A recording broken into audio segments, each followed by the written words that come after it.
ഞാൻ രേഖ. അടുത്ത ഓണസദ്യ സ്പെഷ്യൽ നാരങ്ങ അച്ചാറാണ്, വെള്ള നാരങ്ങ അച്ചാർ.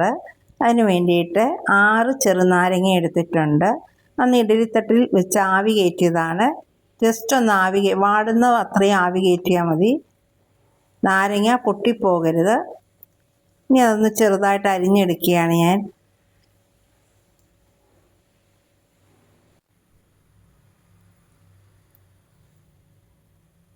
എല്ലാം അരിഞ്ഞെടുത്തിട്ടുണ്ട്. ഇനി നേരത്തെ ഉള്ള അച്ചാറിൽ പറഞ്ഞതാണ് ഉലുവയും കടുകും കൂടെ പൊടിക്കുന്ന കാര്യം. അതിൽ നിന്ന് 1/2 ടീസ്പൂൺ ഉലുവയും കടുകും കൂടെ പൊടിച്ചത് ചേർത്ത് നന്നായിട്ട് പൊടിച്ചിട്ടില്ല, ഒന്ന് ചതച്ചെടുത്തതാണ്.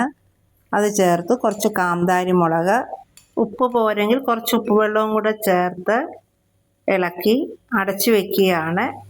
ഒരു ദിവസത്തേക്കൊന്ന് അടച്ചു വയ്ക്കുക. പിറ്റേ ദിവസം എടുത്തിട്ടാണ് ഇനി നമുക്ക് കടുക് വറുക്കേണ്ടത്. നല്ലെണ്ണ ചൂടായി കഴിയുമ്പോൾ വറ്റൽമുളക്, കടുക്, ഒരു നുള്ളു ഉലുവ, കടുക് പൊട്ടിക്കഴിയുമ്പോൾ അതിലേക്ക് കറിവേപ്പില,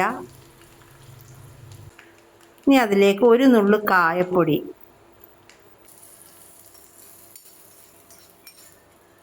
നാരങ്ങ അച്ചാറിലേക്ക് ചേർത്തിളക്കുക.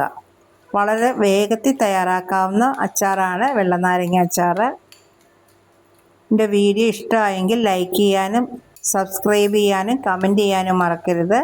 ഉപ്പ് പോരെങ്കിൽ കുറച്ച് ഉപ്പ് വെള്ളം കൂടെ ചേർക്കുക.